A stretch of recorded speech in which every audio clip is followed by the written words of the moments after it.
Hi, my name's Eli Yim. I'm an attorney here at Beresford Booth with the Business and Real Estate Group. And I think today we're going to talk briefly about, just a particular contract provision or a provision that we see in all sorts of contexts. And that's an indemnification provision. Just a couple of musings that I've had, I think, over the past several months, particularly regarding indemnification, that I thought would be helpful to share. We see indemnification provisions in everything from, a master service agreement or a contractor agreement to purchase and sale agreements, asset purchase agreements, LLC agreements, corporate bylaws. So we see indemnification in a lot of different contexts. And so it would be a bit of a bear to kind of get into every potential legal ramification in across the board. But just to take a step back generally, to indemnify literally means to compensate for loss or damage in a legal context. And so the gist of it is, and it sometimes gets confused with other release language, but the gist of indemnification is, one party essentially agrees to limit the risk of the other party against third-party claims. And so that is the indemnification function. So just to take a step back, so in a purchase and sale agreement, for example, the seller may indemnify the buyer against certain, claims, third-party claims for a breach of a rep and warranty, for example, or a corporation shall indemnify its directors, officers, etc. An LLC may indemnify its manager. So it's that action of party A agreeing to limit the risk of party B against some third-party claim. So one of the first things that I think, as we consider indemnification provisions, that we should look at is what is the scope of what is really being offered here, or what has been agreed to between the parties. Now, I've mentioned that indemnification, by definition, really is just that compensation for loss, where I think it kind of gets conflated with this more broad understanding of stepping into the shoes, is that we often then see it coupled with to indemnify, defend, and hold harmless. The challenge there is, while we may look at that and think, oh, okay, so if a third-party claim is brought against party B, that party A will then incur any costs going forward in the defense against those claims. And that is not necessarily true. There's kind of a split among jurisdictions across the country as to whether the defend, in indemnify, defend, and hold harmless means that they will cover all the costs incurred as they're incurred. And some jurisdictions have said, no, you need to have an express provision that accounts for the advancement of expenses. I'll give you an example. So in a corporate context, let's say you have a director or officer who is facing certain claims against him or her. The challenge becomes, without an express provision that they will be advanced their expenses, they may very well be indemnified, but they wouldn't be allowed to recoup those expenses until the case has been resolved and judgment has been rendered. And so you could imagine the upfront costs that a party could incur without any guarantee of being advanced those expenses in conjunction with the indemnification. So one thing that we've kind of come across and really kind of thought more deliberately about here is really, being more intentional about what the scope is of the indemnification. If it includes or if we intend to include the advancement of expenses, then we should incorporate that language and not leave it to chance that indemnify, defend, and hold harmless would allow for the advancement of expenses, or certainly in the context where you just include an indemnification language. If you just include indemnification, I think in and of itself, that would not account for the advancement of expenses. And so setting the right scope, or checking if you're not drafting and you're reviewing contracts, checking for what the scope is of the indemnification provision is critical. Another thought here on scope is just kind of considering in the context, I think, of a corporate versus an LLC context, for example.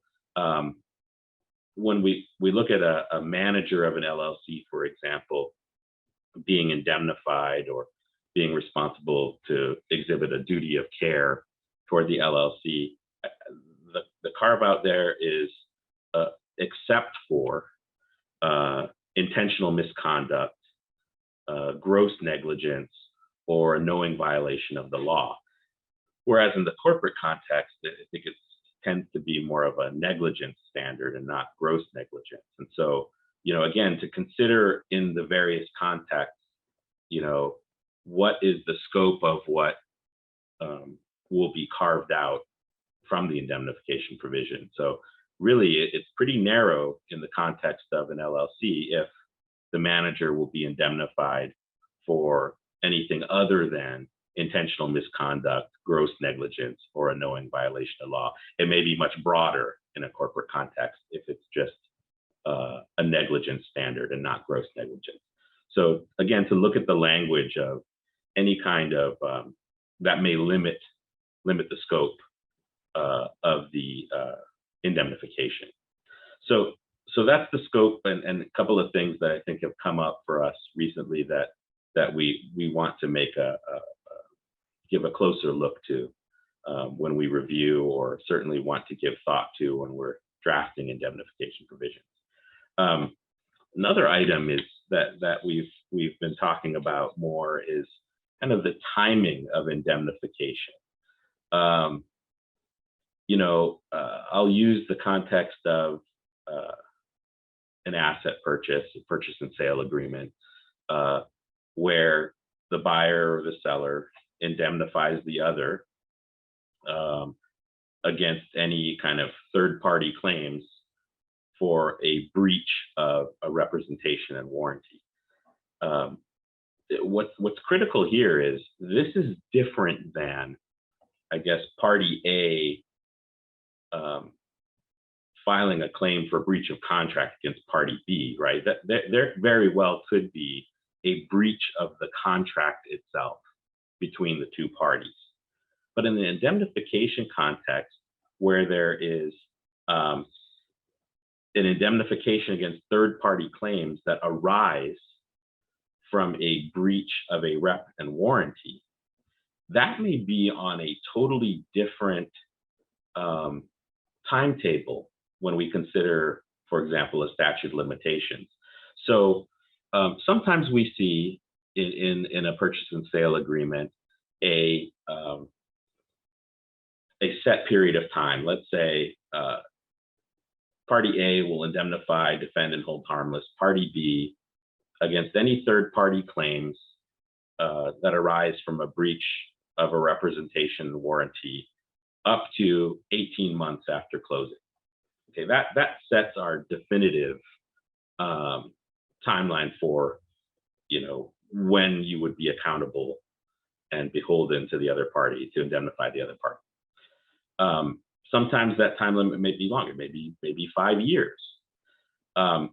What is interesting is that there may be, for example, a statute of limitations for a breach of the contract itself, the purchase and sale agreement. That would operate on a different statute of limitations timeline than, for example, if there was some breach of a rep and warranty that caused to arise the indemnification provision to spring to life, right? So that triggered the duty to indemnify, defend, and hold harmless. And so the indemnification provision itself can operate on a separate clock, so to speak, than what you may have limiting the enforceability of certain breaches against certain breaches under the contract itself. And so timing becomes another important issue when we look at indemnification provisions. Are there express time limits? How does the time limit or the enforceability of an indemnification provision, how does that function vis-a-vis, a statute of limitations under the larger agreement itself?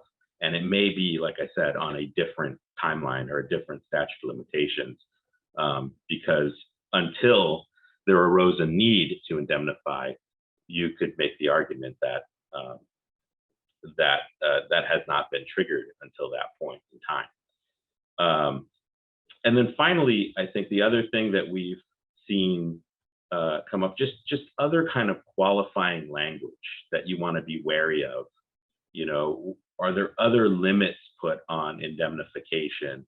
So, for example, the word solely shows up from time to time when we see, draft language come across our desks, and anything there should raise a red flag.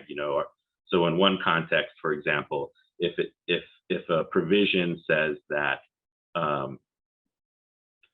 that party A will indemnify party B, provided that the claim, the third party claim, is not caused solely by the actions of party B.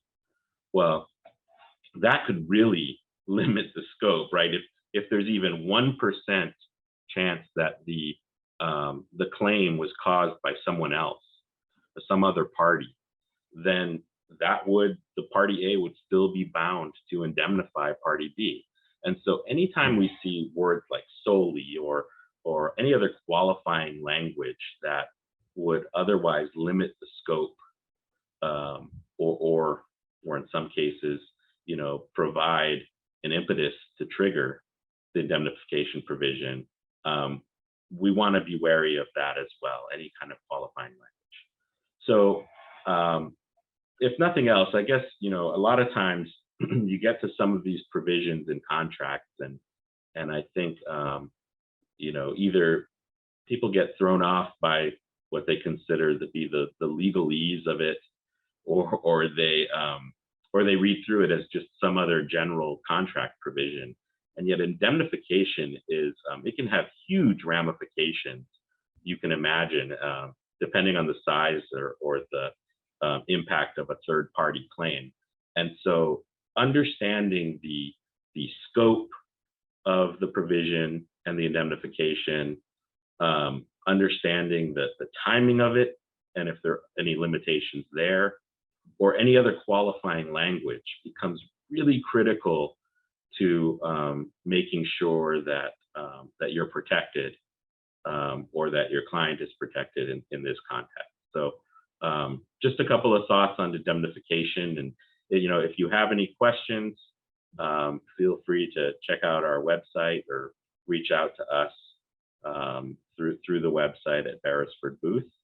And thank you for your time. Take care.